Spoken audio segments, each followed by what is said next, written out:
జనగామ జిల్లాలోని railway crossing కోసం ఏర్పాటు చేసిన బ్రిడ్జి పైన తక్షణం లైట్లు వేసి ప్రజల ప్రాణాలకు రక్షణ కల్పించాలని సిపిఎం జనగామ పట్టణ కమిటీ సభ్యులు కోరారు. దీనిపై మున్సిపల్ కార్యాలయం ముందు ధర్నా నిర్వహించి కమిషనర్ వెంకటేశ్వర్లకు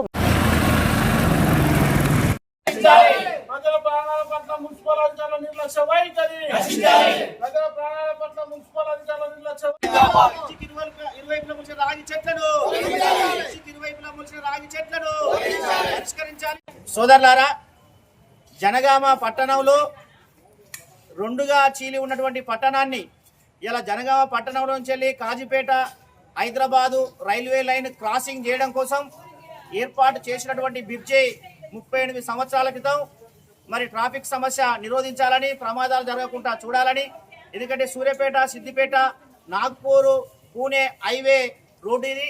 మరి అనేక భారీ వాహనాలు ఇవన్నీ కూడా పోతూ ఉంటాయి. అందుకోసం ప్రమాదాల నివారణ జరగకుండా ఉండడం కోసం మరి బ్రిడ్జి నిర్మాణం చేపట్టడం జరిగింది గత పాలకులు. మరి ఈ బ్రిడ్జి నిర్మాణం జరిగినప్పటి నుంచి వెళ్ళి నేటి వరకు ఎలాంటి మరమ్మతులు చేయడం లేదు. ఫలితంగా బ్రిడ్జి ఎక్కడికక్కడికి కూలిపోతా ఉన్నది. మనం మెట్లదారి పరిశీలిస్తే అసలు మెట్లదారి మొత్తం శిథిలమై ధ్వంసమై కూలిపోయింది. అధికారులు ఎవరు పట్టించుకోవడం లేదు. మరి పైపెచ్చు ఇవాళ బ్రిడ్జి పైన లైట్లు వెలగక కనీసం 6 నెలలు అవుతా ఉన్నది. రైల్వే స్టేషన్ మన బ్రిడ్జి పైన మొత్తం 40 లైట్లు ఉన్నాయి. మేము పరిశీలన చేసినాం, కేవలం ఒక 10 లైట్లు మాత్రమే వెలుగుతా ఉన్నాయి, 30 లైట్లు వెలగడం లేదు. మరి బ్రిడ్జి మీద రాత్రిపూట రాకపోకలు సాగించే సందర్భంలో, నడిచిపోయే సందర్భంలో భారీ వాహనాల వెలుతురికి కళ్ళు బయర్లు గమ్మి మరి కింద పడి ప్రమాదాలు జరిగి ప్రాణాలు పోయేటువంటి పరిస్థితి కూడా ఉన్నది. అధికారులు పట్టించుకోవడం లేదు.